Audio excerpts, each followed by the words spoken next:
All right, we are live. Hey Jen, how you doing today? I'm all right. How are you, Eileen? Here we are. Good. We are here. We are in November, Can you which believe it? is so I I can't. can't. It's bizarre. No. 2 more months of the year, which has been really interesting for you and I to have discussions around also just Hmm. we're not going to talk about it today, but what that sort of means and looks like for leaders Yeah. going into the end of the year. But for today, well, wanted to thank everyone who's here live with us, and any of those who are listening afterwards. We are always up for questions, comments, any participation along those lines. We try to incorporate any thoughts you all have as well into sort of some of our future live sessions. So if there's any questions that come up, For sure. definitely shoot them over to us because it helps inform what's helpful for all of you as well when we're having these lives. So um, thank you for being here. um, so Thank you. today Jen and I decided, though we're in November, we kind of wanted to, we were talking about this before and around Halloween, so Mhm. we thought it might be interesting to do something around fear, and incorporate that a little bit into it. So as we were looking, leaders right now are seeing different fears that their employees may have within the workplace, and so we just kind of want to talk through. We did some research and looked up some things and found some fears that leaders typically are seeing for themselves and or the people that they're working with, and really how to support and address those fears, to help folks come out sort of on the other side of that. So as with all things JLCG, we talk about things in five. So we have five Right. fears that we wanted to kind of walk through with all of you. And like I said, if you have anything as we're going through these you want to share in the comments or anything, please feel free to jump in. So the first fear that we talked about, and highly prevalent in all of these are prevalent in every industry, but especially right now. And when we look at some of the things that go on with budgets, right? And really pushing ourselves to either try new things or when we've made a mistake and sort of owning up to that, the fear of failure is real. It is very real in the work that we do, in the way that we come to work and show up to work. And it can be huge, and it can be detrimental to ourselves, but also detrimental to the places that we work when we have this fear of failure. Jen, I don't know if you want to talk a little Yeah. bit on in that. Yeah. Um, fear of failure is always such an interesting topic to me, coming from the sports psychology world, right? Um, I spent a lot of time with professional athletes who were afraid to fail, and it would shake their confidence and make them doubt and all the things. And I remember thinking a couple times in working with some of these I mean, they're at the top of their game, right? You're looking at these people saying, you've made it to the pinnacle of everything you always wanted to achieve, and yet they were still afraid to fail, and yet they still had confidence issues, they still had doubts creep in. And so my reminder to all of us is that we're all human. And that fear of failure often is a human response to so many things. Um, One of the things that came up a lot, and I remember talking to young athletes, especially, and I would ask them, and I remember this one in particular. It was a group of young softball players. They were like a 14 and under team. So most of them were like 12, 13, maybe a couple 14s. Young girls. Think about that stage of life. We don't want to think about that stage of I life. don't. No, thanks. No, I wouldn't want to go back there if you paid me. Um, but I think about how tough that time is, right? And I watch these young girls, uh, when I would ask the question, "What are you most afraid of?" what is the worst thing that could happen? You're not going to die, right? What's the worst thing that's going to happen?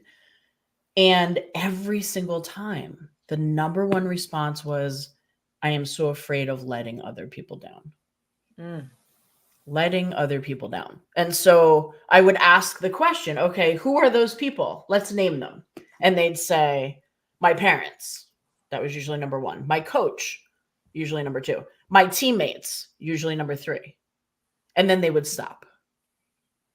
And I would say, who's missing off of that list? Mm. And it would take them a minute to realize, oh, right, myself. I'm not on that list. Yeah. And so this fear of failure is so connected to what other people think, what we believe, what we perceive that other people think and feel about us or assume, right? Mm-hmm. And oftentimes it really has no merit, because all of those people you could ask weren't worried about you letting them down. They just wanted you to go have a good time, or they wanted you to, go succeed and be your best and try hard or whatever. But most often it wasn't that they wanted, that they were worried about you letting them down, because they were not let down. So fear of failure often is this kind of weird thing that happens to us when it's kind of usually not a thing, right? I mean, it's not a thing. The other side of fear of failure that we used to see show up a lot was that fear of success can actually masquerade as fear of failure. Yeah. That instead of worrying about, failing and letting other people down, sometimes we're worried about actually succeeding. Because then what? If I hit the top, there's nowhere else to go. Or if I hit the top, then that is always expected of me. Mm-hmm. So I would hear that a lot as well. So, I didn't want to be that guy. I didn't want to be the one up on a pedestal where everyone's watching. So, they're watching for your one move, the one thing that you did wrong. I mean, that's huge, right? So I think looking at that from a perspective, there's a lot of that fear that makes itself known in the workplace, because we're afraid to get it wrong. We're afraid that other people will think badly of us. We're afraid that people will think that we can't do our jobs, or, that we're not the right person for the job, or, all of the other things, letting others down. That's a big one. Definitely. And also, you and I talk about this a lot too, and we have organizations, leaders, and folks think about this. What does failure look like and mean, and how do you define that at your organization, right? So, especially groups that are looking to be innovative, you're going to fail. Yeah. Period. That is a piece of innovation and doing something new and different. Failure is a part of that. So how do you navigate that? You're not doing it right. Right? I mean, you can't find new ways to do something if, you're not going to get it right every single time. Let's be honest. Like, you're just not. Yeah. So yeah, you're right. You're not an innovator if you're not failing. Yeah, absolutely. So having that conversation, understanding how you approach fear and failure is incredibly powerful and incredibly important, because that is also how you lead forward in those moments of failure. I love that. Yeah, it is. It's one of my favorite things to talk about. Yes. Wow, I love that. I love that so much, because I think, a lot of times as leaders, we get that wrong. Yeah, we do. I think as leaders, we don't allow for that space. We might not think that, like, we might, it might not be something that we're aware of because we're not doing it intentionally. But I think we don't create the space. There's one thing to allow for it. There's another to create it. Right. Yeah. So we're intentionally creating this safe space where people can fail and they can get it wrong, and they're not going to be ridiculed or, held back or any of that, because this is part of the process. Yep. We encourage that. Yeah. That's great. Absolutely. And so with that, we'll jump into number 2 just because I mean, we've already at 10 minutes. These conversations just go so How does this quickly, Jen. happen? Yeah, it's so bizarre. We're like, we're going to keep this one short. We promise. Yeah. Okay. Never, never, Working on never. So then we, it kind of relates a little bit to number 1, but this fear of not feeling good enough. And I actually had looked this up, and there is a scientific name of an excessive fear of not being good enough, and it's called atelophobia. I believe I might be pronouncing that incorrectly, but that's what it's called when you have that excessive fear of not being good enough, of not being perfect. Atelophobia. Yeah, atelophobia. Yeah, atelophobia. Okay. Yeah. Interesting. So interesting, right? And this fear of being imperfect. Huh. Yeah. So, I mean, how much time do we have? I think, again, going back to sports psychology stuff, I can't tell you how many times I had clients sitting in my office, young kids, who were classic perfectionists, right? Classic, like all of the telltale signs. They, every little thing, if it wasn't right, they could, let's take a baseball player, for example. They could go 3 for 4 on the day, hit 3 home runs even. But it was that fourth, that one at bat that they're like, oh, I can't believe I didn't do that. I can't believe I struck out. Like, but you hit 3 home runs. Right. Like 3 out of 4. I mean, that's a pretty darn good batting average. Yeah, You can make it in the Hall of Fame with way less than that. And most people do, right? So it's kind of like we always focus on that one thing, and that fear of not being good enough. And I mean, that's something, again, that's the human condition, right? I think that's a lot of us who've gone through life in any type of way trying to be perfect, but not understanding that we couldn't be, right?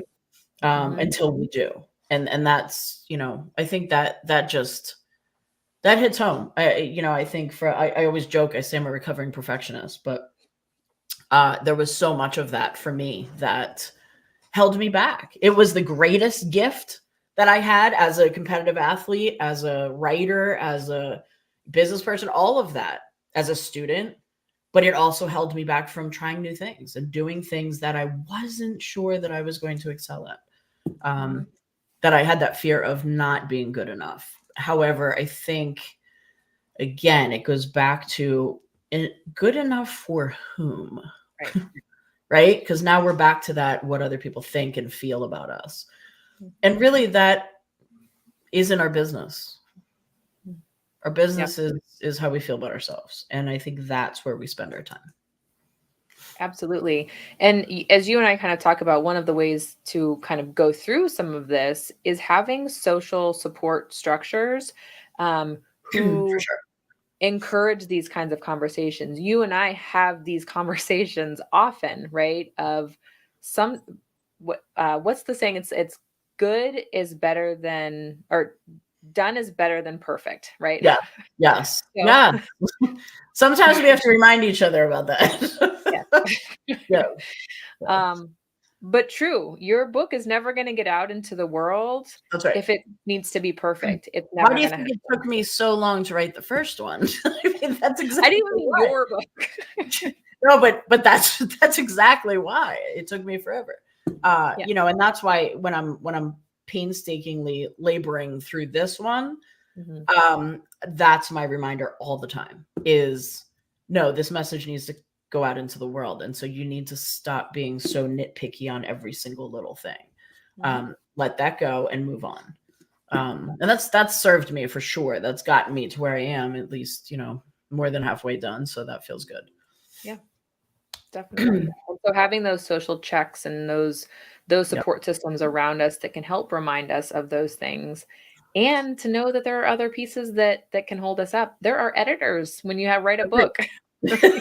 Imagine that, right? Right. Yes. So to trust others to be a part of that process with and for you is incredibly powerful. And opening up for that kind of support helps us move through some of these feelings of fear of not feeling good enough. Yeah. So the next thing we want to move on to is the fear of change. And this one is, again, I mean, really all of these could be an hour long, at least, conversation around around things. But that fear of change, to me, a lot of that goes into what we can and or cannot control. Yep. And when we see change coming, we grasp onto the things that we can control, sometimes almost inflexibly to our own detriment, right? And so finding the flexibility and resilience in change is a skill set that can definitely be learned. And yeah, I'm just curious, Jen, just from, your background, what is this fear of change? What does that come from? What does that look like? And what have you seen? I think it's quite simply, and I think a lot of us would, if you ask people, they would probably answer this way. Most fear of change is really just fear of the unknown, right? But what's so interesting about that is that nothing is known. Right. Right? It's like we're afraid of what's about to happen. We're afraid of, those of you who play the what if scenario over and over in your brain, which I've certainly done my fair share of, that's what breeds anxiety, right? It's the what if, what if, what if. And yet every single moment of our lives from here forward is completely unknown. We can shape it. We can think we have some control over things, but the truth is there's a lot that we don't control. Yeah. And so when we waste our time and energy on stuff we don't control, we're just wasting time and energy. I mean, it's like, there's no point to that. So the fear of change is going to happen. That's inevitable. Everything changes. Your skin cells change. I mean, everything changes every second of the day. So instead of being afraid of it and worried about it, we're probably better served embracing it and being excited for it. Because that always means that something new is next. And that's kind of cool. Absolutely. What can happen next? It's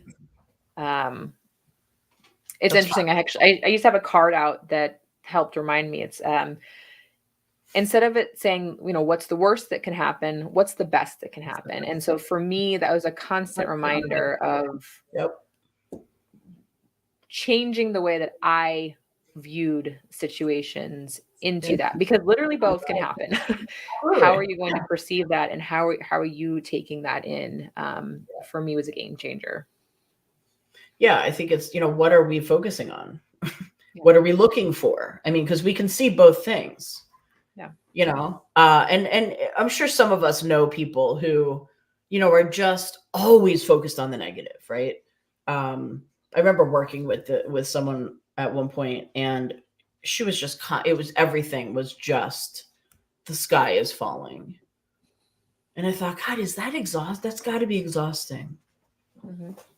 And she'd always be like, God, well, what if I fail? What if I fall down? What if I...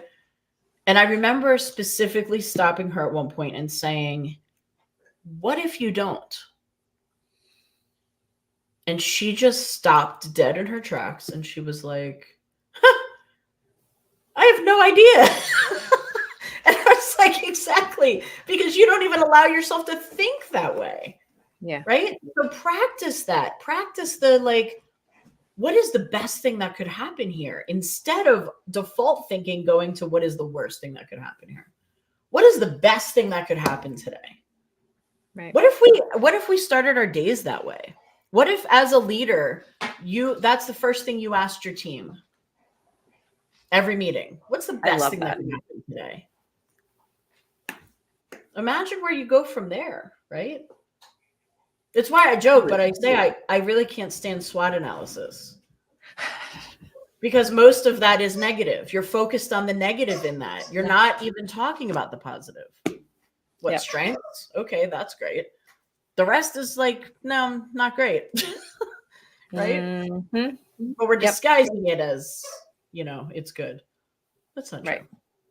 Yep. So we get what we focus on. I mean, you've heard me say that 1,000 times, but Oh, I love it. I think it's a really important idea to take away and practice to continually think about and implement. So I agree wholeheartedly.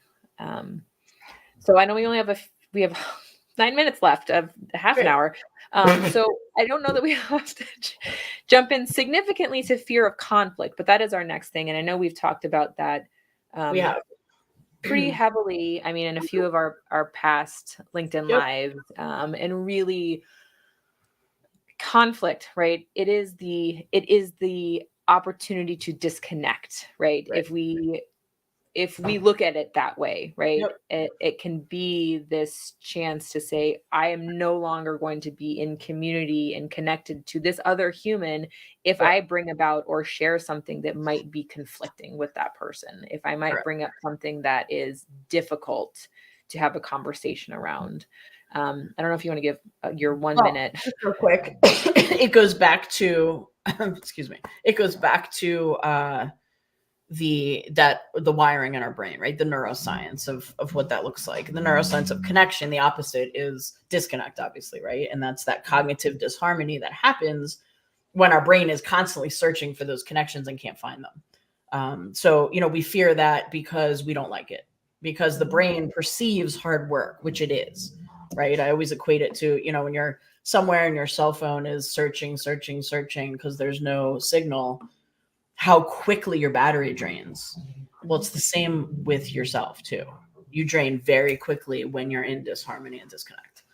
So finding Yep. those ways to make that okay and say, hey, you know what, this is what's happening, and it's okay because I'm going to get through this because I know how to do it. Yep.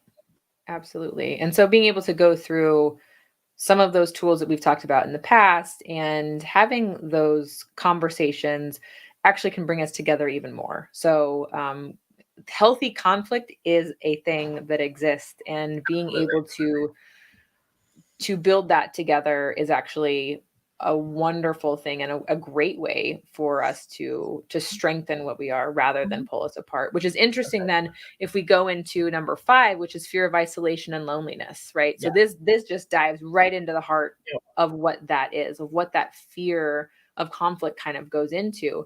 But if you're in the office and I'm jumping in, I'm new, Mm-hmm.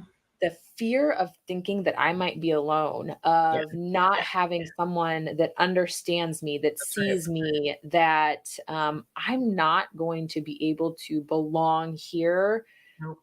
is Scary. it is very scary. Scary. Yeah, and I think that idea. I mean, again, studying loneliness for all that time, looking at this idea of disconnect and all of that. Uh, you know, it's a problem, and it's a problem that we're seeing a lot in the workplace right now. We've seen it, back in 2019. I talked about that when I did my last TED talk. My topic was around loneliness in November of 2019, which obviously we have no idea. We had no idea at the time what was about to happen. We were asked to isolate even further, but it's an epidemic. I mean, it's a problem, and I think it's also something that we can we can affect. We can affect as leaders by making sure that we're creating those times of connection, and we're creating those pockets of safety and belonging, and making sure that that's how I lead and that's the culture that I want. I don't want anyone ever feeling isolated and alone on my watch, and that's something that I think we can get better at recognizing and watching for, and making sure that we're creating the right spaces. Definitely. Yeah. And the other piece that I want to kind of bring up here just before we end too is that fear of isolation and loneliness as a leader, right? This Yeah. isn't something that we Yep. have talked about significantly, but is certainly a reality of being a leader in an organization or really in life in general, right? Um, as you move up, you become, there are fewer and fewer and fewer right. peers and other people to kind of bounce ideas off of and thoughts around, and the competitiveness comes through a lot of those things, and the isolation becomes a real Yeah. problem and thing that people have to address, right? Or they sit in it alone. What are some of the things that people can look out for there in breaking away from that isolation of feeling like I have to make every decision by myself. I have no one to be able to talk to, and collaboration is such a key piece of this. But if I feel like I can't share that, what do I Right. do? How do I break out of that loneliness? Well, I think number one is to recognize it, have an awareness that it's happening, see it, wait, I am kind of feeling this right now. Sometimes we don't even take the time to do that, right? So checking in on that, and then reaching out for help. I know that sounds like it's so hard for so many of us to do. We're not good at that. However, reaching out to just make connection. I think the more we do that, the better off we are and the better we feel. Surround yourself with people. Get a coffee with someone, even a virtual coffee, if that's what you can do. Whatever that looks like, but find moments to connect with other human beings. And then just, start to share what's going on. Like, here's what's going on for me, what's going on for you. And naturally, I think you find ways to support each other through that, right? I mean, recognize that we're not meant to do this alone. We're not, never, ever, ever. We're not, we weren't put here by ourselves for a reason, and I think that speaks volumes that, we're not on an island. We're not by ourselves. We're not, that it's just not the truth. Look around and you will find people who probably want to support you if you give them the opportunity. Definitely. Or also need it themselves. Yeah, absolutely. That's true. Right. Well, this was great. And I know that, so we've gone through our five. Again, if there are any thoughts or questions, or you want to see more of something that we talked about today, please let us know in the comments or shoot us a message. These have been a lot of fun for us to be able Yes. to kind of share some of this, and look forward to keep going in these conversations with all of you. So Jen, thank you as always. Thank you. And we look forward to seeing you next week on our next live. Thanks, everybody. Take care.